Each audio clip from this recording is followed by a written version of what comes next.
Well, I'm Gillian McDonald, Stuart and Matthew's mum, and I am the carrier of the Fragile X gene. So. And I'm Craig, I'm Stuart Matthew's dad. Gillian and I are married. Our experience as a family and our experience of Stuart and Matthew will be different to other kids impacted with Fragile X syndrome. Either more so or less so, and differently in terms of impacts.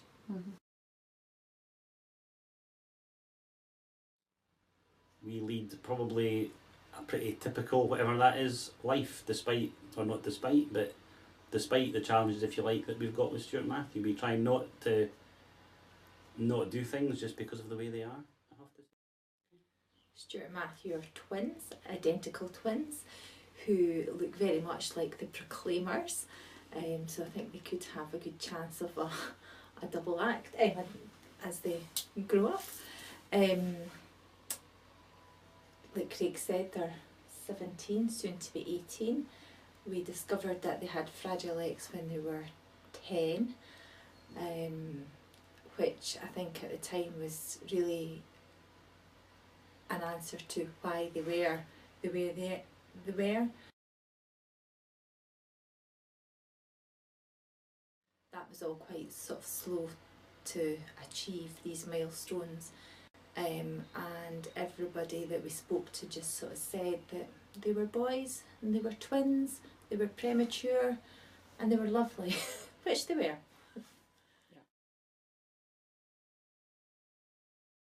Prior to being diagnosed, that was very, you know, like your child was 7 but their mental age was 3, you know, and it was probably quite a big thing, I think, at the time, probably because we didn't really know what was at the root of it as well. But it also gave me the impression that they would catch up, and it probably took a long time before I kind of realised, no, there's not going to be a catch up, and yeah. There was an awful lot of things fired at us all at once, and it was probably just too much to, you know, people asked me, so what are your repeats? And I felt really silly that I didn't know what repeats, what are they talking about, you know? So it took a long time to actually get the terminology and understand what exactly people were talking about. Because everything you hear about when you're diagnosed is very medical and scientific. Okay. When you find out about Fragile X, you go to a geneticist who draws up your family tree and really quickly tells you all the people in your family that are affected. Brilliant, thanks for that. And you very quickly find out that other people are impacted across your family that you didn't really have any expectation, well, a wrong word, awareness of. So very suddenly, Gillian's sister was a carrier, one of Gillian's mum and dad were a carrier, there were cousins who were at risk of being carriers, and a lot of these are female, therefore when they come to have children they may or may not be affected. They may have normal, whatever that is, children, or they may have people like Stuart Matthew or more severely impacted than Stuart Matthew. When we first found out about, well, when they were younger, before diagnosis and at diagnosis, when you find out about Fragile X syndrome and you read all the things about it, then you kind of think, crikey, they're never going to be able to do anything. How are they going to ever ride a bike, swim, sort of walk in a straight line, quite frankly? You know, the very, very basics that everybody takes for granted. Schooling, leaving school, all of that, you suddenly think, ching, the end of the world is nigh. But actually, to be fair, we've got a huge amount of pride, but also successes that we see in the boys that are massive.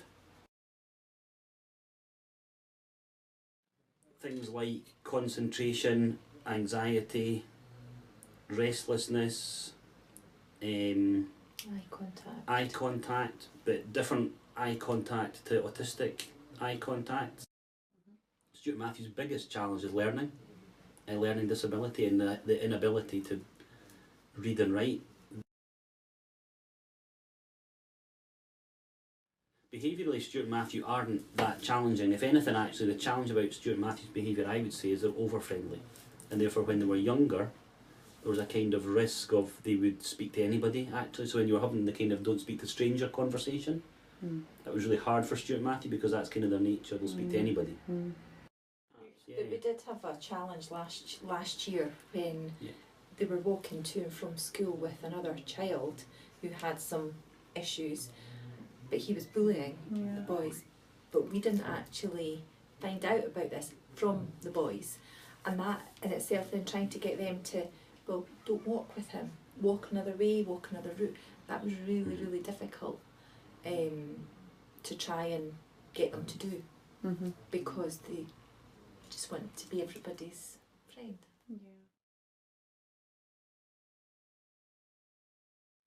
Cash, counting, things like that, they can't do. They know they've got money, and they go and buy something, they know they'll get change, they get change, but they've no idea the value of anything or how much it costs or what the change is, but they know the process.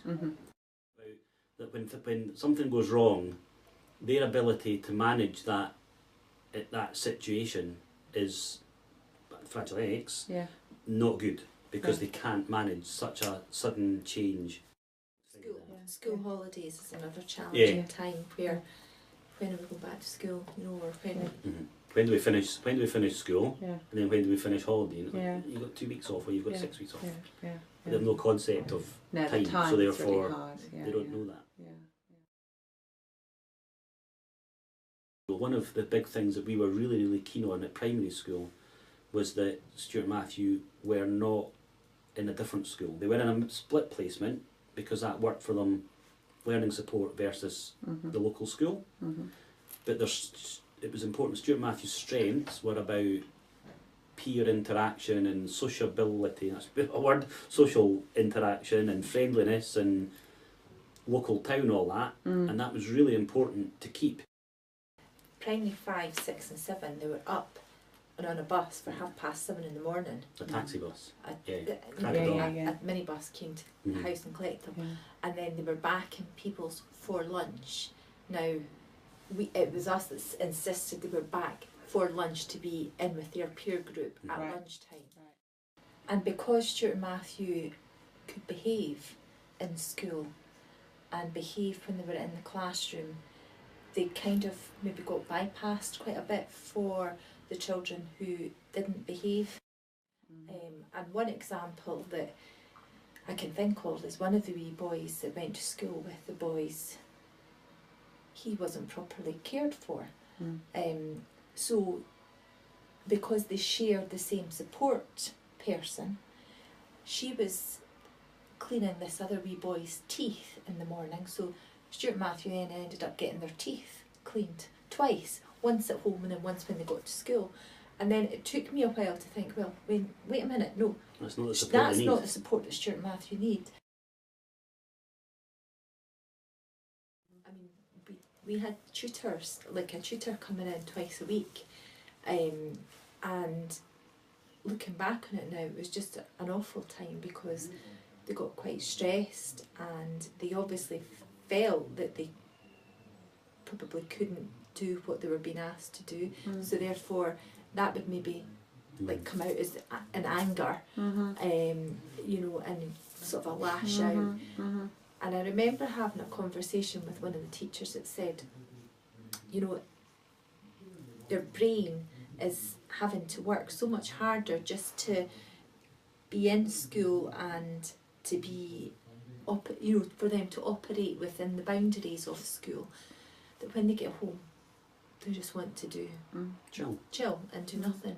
But and we had them twice a week doing right, sit down there now and learn to read type of thing. And then one day they could do it and everything was brilliant, and then the next day you couldn't. It just wasn't there. And it was a really stressful time. And as soon as we stopped it, when they sort of finished primary 7, I think we just thought, right, we'll just have a wee rest and see how, and they were just completely different. Primary school everything was a struggle, and a bit of a battle to get support. We went through the transition to high school, and the boys were ready to go to high school, but I found that a really stressful time because I didn't know how they were going to be. So and in the end, they took it all in their stride, You were more stressed than they were. It was me that had the issues. We also probably in primary school, we used to get really hung up about their inability to read and their inability to write, and therefore learning support was about, we need to learn to read this and we need to practice your writing. It actually slowly became less, I don't know if it became less relevant, it's quite the right thing to say, but it probably did actually. And actually as they went to high school, what was important and what high school did very, very well was all the social and practical aspects of day-to-day living. But one of the things that the school did fairly recently, because the boys they're huge football fans, they did a project about Hearts, and they had, was this last year when they went up? Yeah, last season. They had a big table that was up on the wall, and every week they went in and they updated it, and they had all the players' shirts, all their numbers and names, all sort of round this table, and that was obviously a part of a project that they were doing. And at the end of it, they went to Tynecastle and had a tour of Tynecastle with John Robertson, and Used to play for Hearts. and that I just felt was Family. people going beyond the Call of Duty, really. The boys went to mainstream school with an auxiliary in the mainstream classes, and there was just a few lessons that they were then taken into the learning support department and taught as a group. I think because of the way the boys are, with their nature, friendliness, outgoing, kind of openness, has actually meant that they've really formed quite a close bond with their key worker, who therefore has really enjoyed helping Stuart Matthew to develop. Yeah. Another thing that the boys have as well is that they've been, I don't know how the process worked, but they're house captains, so they have a bit of responsibility in the school as well. High school has been really inclusive, hasn't it, for Stuart Matthew, definitely. Whereas probably primary school, it would be wrong to say it was a negative experience because it wasn't. But It was just a struggle. It was just a struggle. But we actually had gone in and Craig had spoken to the learning support department and told them about Fragile X, which then people stopped me in the street to say that was really helpful, it was really, really great, kind of we knew what we had an idea how to deal with the boys when they came to high school. Yeah, Well, if you think about, everybody's kind of heard of autism, you know, but still very, very few people have heard of Fragile X syndrome. Although I have to say, though, the net is widening. yeah, You slowly know, but surely. and we've found that the awareness in the town that we stay in, you know, people are sort of are getting to know a lot more about it just because the boys are there, and And that also gives the boys a bit of a kind of safety net in the town, because people know what they're like and they know that that's Stuart Matthew and they've got different challenges, and like Gillian says, more and more people now know it's Fragile X syndrome. They were at nursery with people preschool who they're still at high school with now, who've known the boys for 13, 14 years, who just accept them for the way they are. Now that they're at the age they're at, to go to college, to leave home, to get a girlfriend, to get married, to drive a car, to do all that sort of stuff, which is lovely. And how do we help them kind of fulfil some of their potential and ambition, balanced with the reality that they don't really understand the risks that go with something like that. Yeah. Fragile syndrome is lifelong. So Stuart and Matthew are going to be faced with the challenges that we don't really know yet what they are, future challenges, kind of for the rest of their life, in some way, shape or form. And therefore we need to make sure there's sort of a future, without being too morbid. You know, when we're not around, quite frankly, it's a bit early to be worrying about that, but there's going to come a time we need to deal with that. Yeah. And maybe our expectations probably have changed from, back to my point earlier about children never be able to do anything, they can't read and write, how are they going to survive in the big wide world, to actually, as you've seen them grow up, and school supported them, and they've been very inclusive in school, I have to say, that you now see kind of two young men that we are really proud of.